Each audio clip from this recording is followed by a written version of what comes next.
कायम कायागढ़ में है सारा संसार।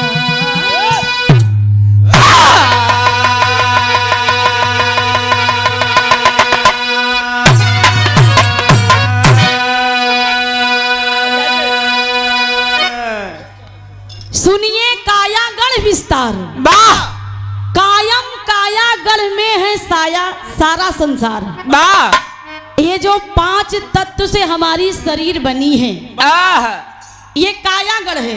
वाह और इस कायागढ़ में एक राजा बैठा है जिसका नाम है मन राजा। वाह गजल की टुकड़ा में कहना है धीरज।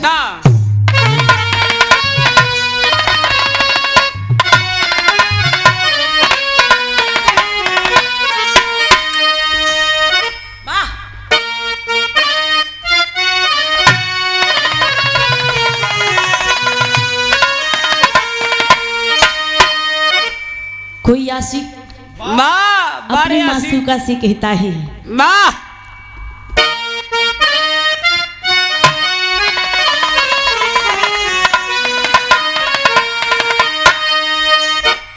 कांची का बदन लेकर, कांची का बदन लेकर मत चला करो घर से।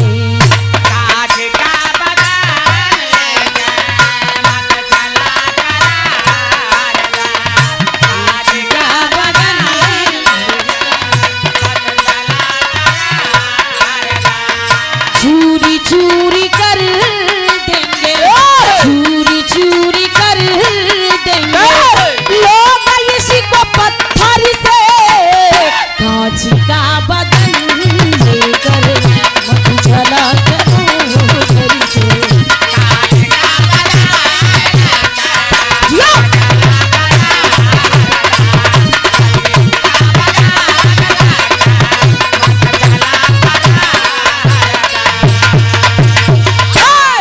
लेकिन भाव में कभी जब सुंदर लाइन लिखत हुआ करिएगा का।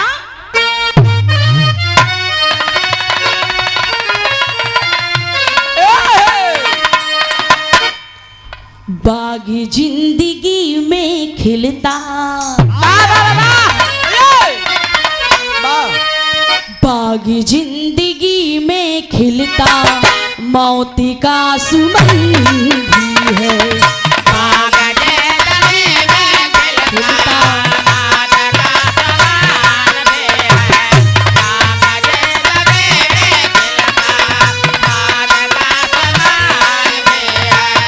कहीं पे सुकून भी है, कहीं पे सुकून मिलता, कहीं पे जलन भी है। बागी जिंदगी में खिलता मौत का सुमन भी है।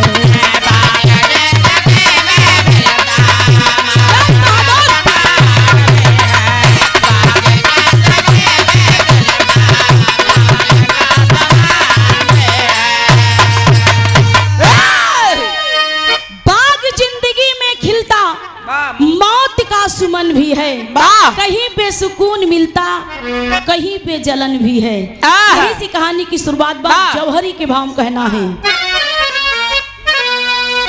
और ये विरहा जगत के बड़े ही सुंदर हारमोनियम वादक दीपक पाल भैया और गजल के बड़े सुंदर कलाकार हैं। आपकी ओर से भाव को समझते हुए 51 रुपये देके सम्मान किए।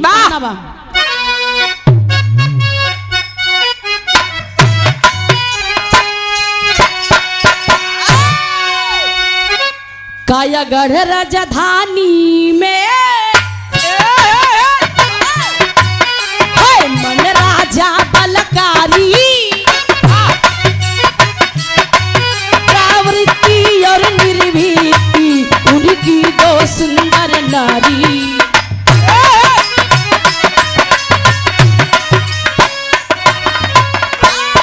विस्तार वंश का भारी 8 सुत जन्मे, वैभवशाली बलशाली है नाम की एक भुवन में।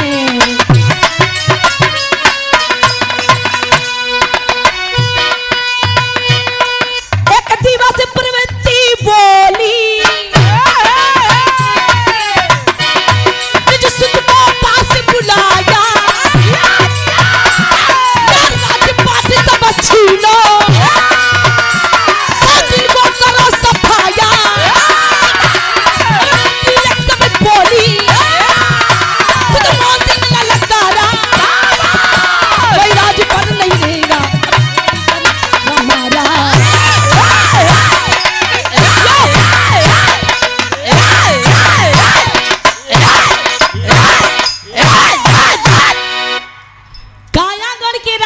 मनराजा थे। बा मनराजा की 2 रानियां थी। बा मनराजा के 2 रानियां 2 मेहरारू। बा पहले के नाम रहे प्रवृत्ति बा और दूसरी का नाम रहे निर्वृत्ति। बा प्रवृत्ति के 8 लड़कियां रहे बा और निवृत्ति के 8 लड़कियां रहे। बा प्रवृत्ति के बड़ लड़किया के नाम बा मोह सिंह। बा और निर्वृत्ति के बड़ लड़किया के नाम बा विवेक। बा तो एक दिन प्रवृत्ति क्या काम की? प्रवृत्ति का मतलब बा जो अपने राजा जी को बा मन राजा को अपने ओर खींचना, बा अपने बस में बेबस में बा अपने बस में करना, बा उसका वही काम। तो राजा साहेब बड़की मेहरारू की तरफ रोज आना, बा उठना बैठना चालना रोज आना अपन तैयारी में रहे। और निर्वृत्ति जो छोटी वाली रानी रहे बा ओसी कोनो मेल भाव ना रहे। बा ओकरे तरफ रखते हो नजर न झुके। ओकरे तरफ तनको एक नजर का ओकरे तरफ लखबे ना करे। बा तो एक दिन बड़की वाली मेहरारू प्रवृत्ति कहे बा अपने बड़का बेटवा मोह सिंह से, बा कहा ये बेटवा मैं आपसे एक बात बोल रही हूँ बा कि तोहार पिता तोहरे साथे तोका कोनो टेंशन वाली बात नहीं बा। बा और वैसा काम करा कि निर्वृत्ति तोहार छोटकी माई जोन बाटी बा और उनके 8 पुत्र से राजपाट छीन ला। मोह सिंह बेटवा एकदम ललकार की बोला विवेक सिंह बा निर्वृत्ति की लड़किया से, कहा विवेक मैं डंका बजवाने जा रहा हूँ और चुनौती देता हूँ कि लड़ाई के मैदान में लड़ने के लिए आ जाओ। एक गीत लगेगी।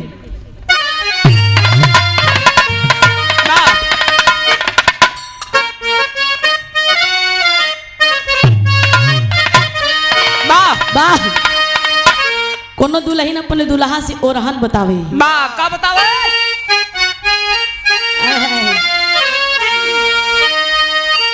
ए राजा जी बा बाबा ए हमारा सैया जी का कहे? बा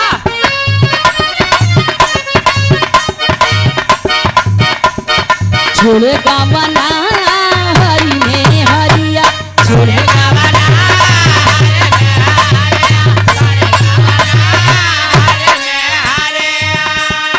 छोड़ेगा मना हरी में हरिया, छोड़ेगा मना हरी में हरिया, पिया भैले दिलारी के हो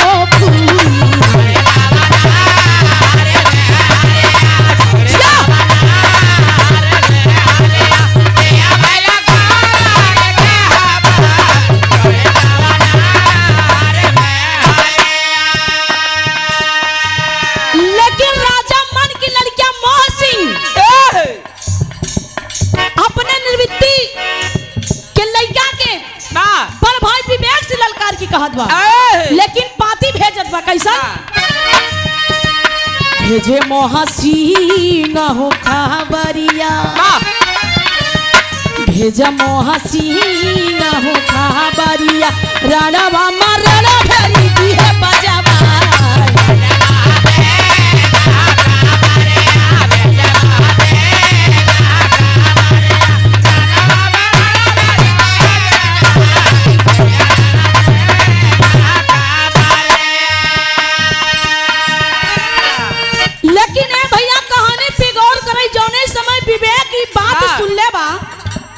कि हमार बड़का भैया मोह सिंह हमके लड़े खातिर एकदम हम तैनात होता एकदम हमके बेबस कराता। मोह सिंह हमार बड़का भैया एकदम जी के हम दिल से मानी लो। लेकिन मोह सिंह विवेक से कहते हैं कि भाई ये मेरी माँ का ऐलान है कि युद्ध में आओ लड़ो और जीत जाओगे तो राजपाट तुम्हारा, नहीं तो अन्यथा मैं तुम्हें इस राजपाट से निकाल दूंगा। वो समय होत का बा खाना खाना बाजला तलवारिया खाना खाना बाजला तलवारिया सुनहु समरिया में गए हो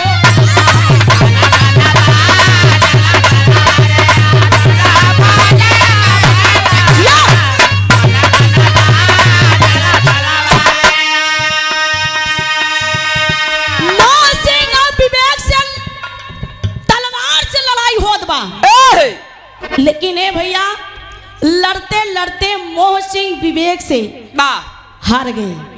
अब मोह सिंह कहन बतावा विवेक से हम हार गए तो समय काम सेन को भेजते हैं। तब विवेक कहे कि अगर मोह सिंह अपने भाई छोटका के भेजा था काम सेन के तो हमार भाई ज्ञान सिंह आई ज्ञान सिंह आवा था। ये भैया कैसन एक गीत बा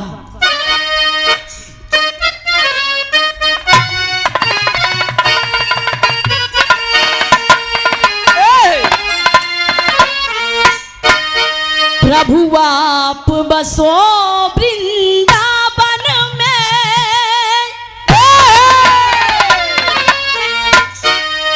मेरी उम्र बीती गई गोकुल में। लेकिन उस समय होत का बा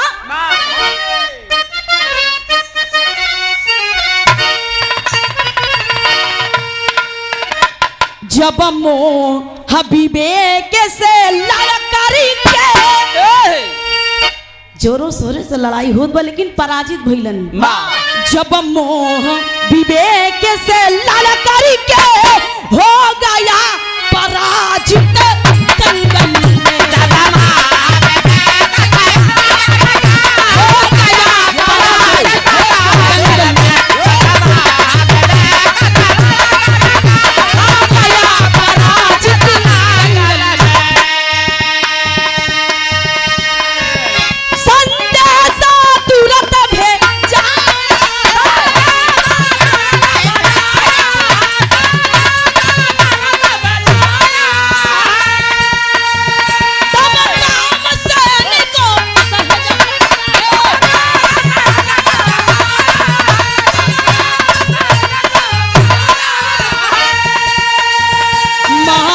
दुश्मन को चढ़करी के मारो दुश्मन को चढ़करी के हो गया पराजित दंगल में।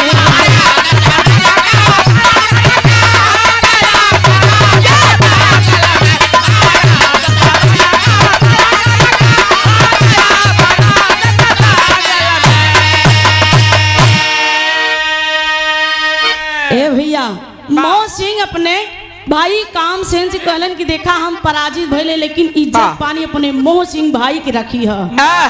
अब यार काम सेन कहलन ज्ञान सिंह अगर तोहार मई निर्वृत्ति इतना दूध पिलाए बा तो के तो समझ में आवा लड़ाई के मैदान में अगर जीत जाबा तो ठीक बा नहीं तो समझ लाई राजपाट से बाहर हो जाइबा। ज्ञान सिंह कहे न रे बड़का भैया काम सेन तू ज्ञान के बिना ज्ञान के कुछ होय वाला नहीं बा। लेकिन काम सेन कहत बा हमका हल्के में लेते हैं बिना काम सेन से कुछ होय वाला नहीं बा। तू अपन बड़ाई करत हा तो हमहू केहू से कम नहीं है। एक ही गीत लगी बाटे का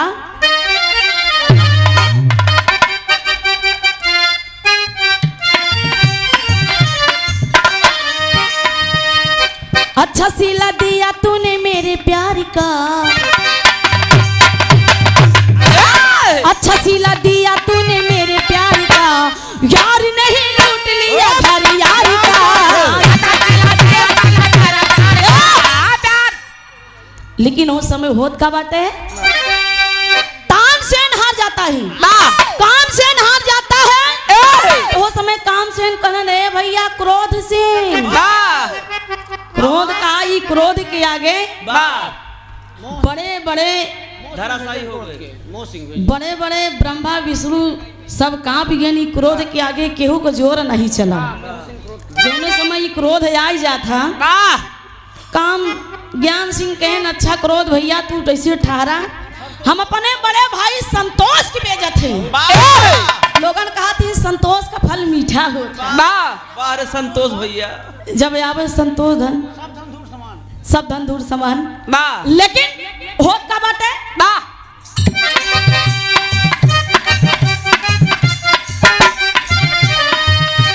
से न सजा के रंग बाजी चल दिया, से न सजा के रंग बाजी चल दिया, वालों ने समझ में क्रोध राज चल दिया।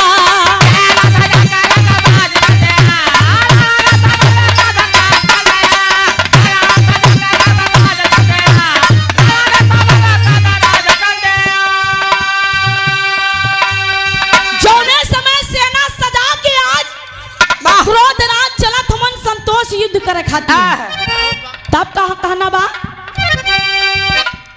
क्रोध से लड़ा न खाते संतोष से आए हैं करी के लड़ाई क्रोध राज को हराए हैं।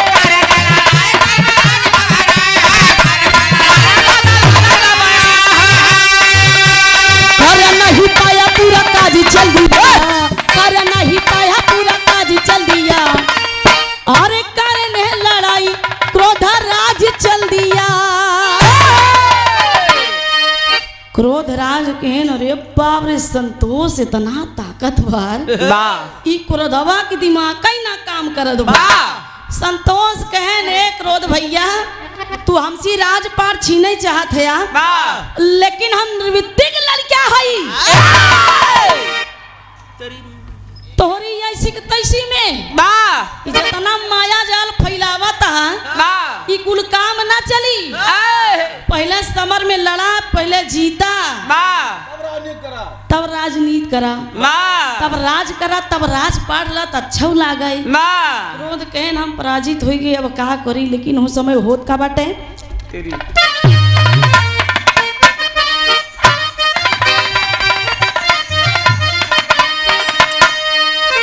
बैरिन के दा भगाई जंग से, अरे बैरिन के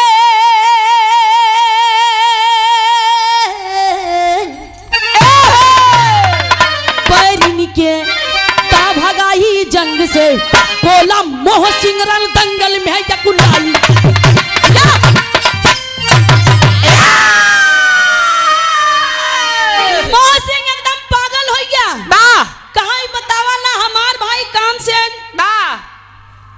क्रोध हमहू हार गए, मोहसिंह तो हारी हुए, लेकिन उस समय होत का बा पापड़ के लाइन में कहना बा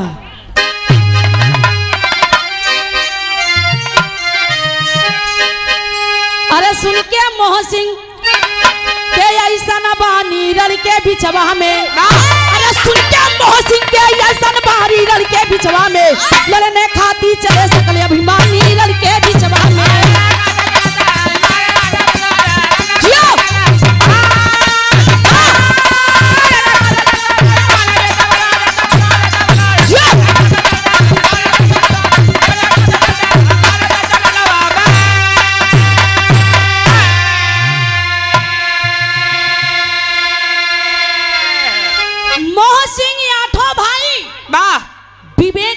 भैया से लड़त हुवन, काम क्रोध मद लोभ दम अधर्म और गर्व के धाये हो, ज्ञान और बैराग्य धर्म सत धीरज उधर से आए हो। हार मान के मोहसिंह फौज परानी रण के बिचवा में, लड़ने खातिर चले सकल अभिमानी रण के बिचवा में। ए भैया जौने समय मोहसिंह आठो भैया रण में विवेक आठों भैया से लड़त हार गईलन, तो उस समय विवेक की जय जयकार होत बटे, तो उस समय होत का बा आल्हा के भाव कहना बा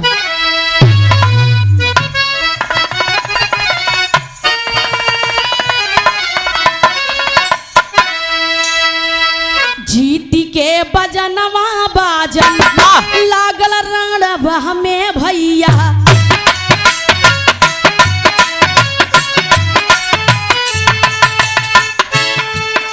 और ये हमारे धर्म के बड़े भैया शारदा मिश्रा जी जो कि बड़ा ही मान सम्मान देते हैं, हर कलाकारों का सम्मान करते हैं, सुंदर सा पुष्पहार बहुत सारा रुपया का सम्मान कहना बा गूंजे विवेक राज के होता जय जयकार।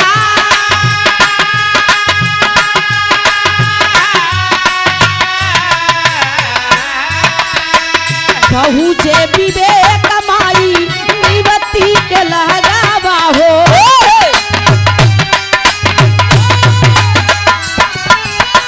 कई के प्रणाम दिए सुबह समाचार।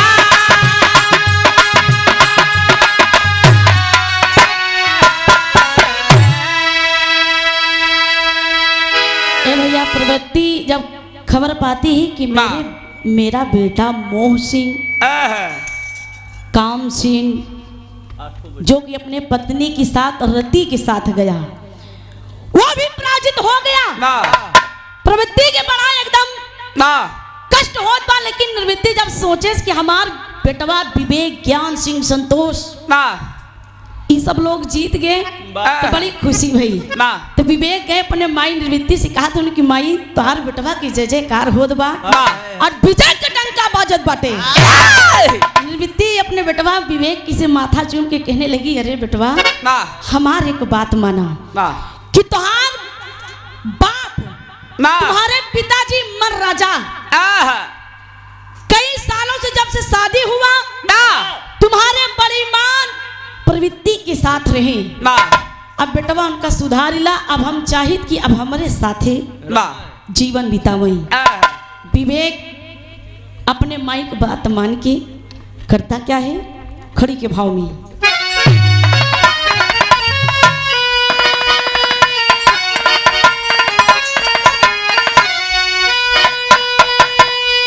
अरे जीते का अगल राजधानी जब विवेक लहारी। जीते का अगल राजधानी जब विवेक लहारी। अइले मन राजा सरनिया में गइले सुधारी।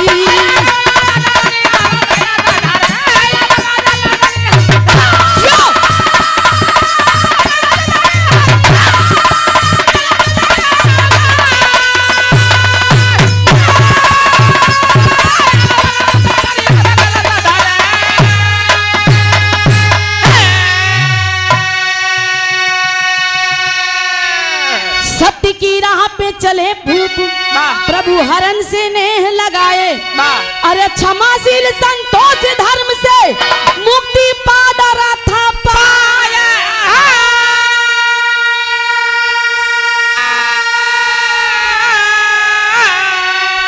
सुखल फुलवारी सारी तब फिर से भई हरी। आए मन राजा सरनिया में गइले सुधार। विवेक अपने पिताजी मन राजा के शरण में गए, कहे पिताजी आप अपने मन का बहुत काम किया, हमार माई निर्वृत्ति आपके बिना एकदम व्याकुल हो, लेकिन आप अपने मन का काम छोड़ करके सत्य की राह पे चलो। लेकिन ये भैया उस समय मन राजा सारा काम छोड़ करके प्रवृत्ति के साथ छोड़ कर निर्वृत्ति के अपने पेटवा 8 लड़किया के साथ रहने लगे। आखिरकार में हो समय हरि से नेह लगा करके भजन करने लगे। आखिरी भाव कहना बा गुरु घराने के पीछे में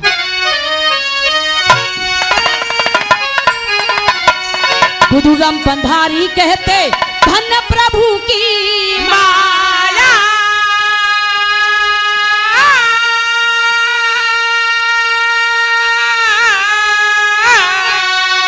कथन के कमल सिंह यादव शारद मां की छाया।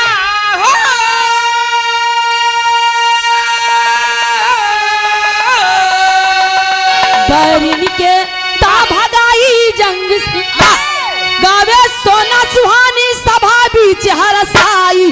बरिन के दा भगाई जंग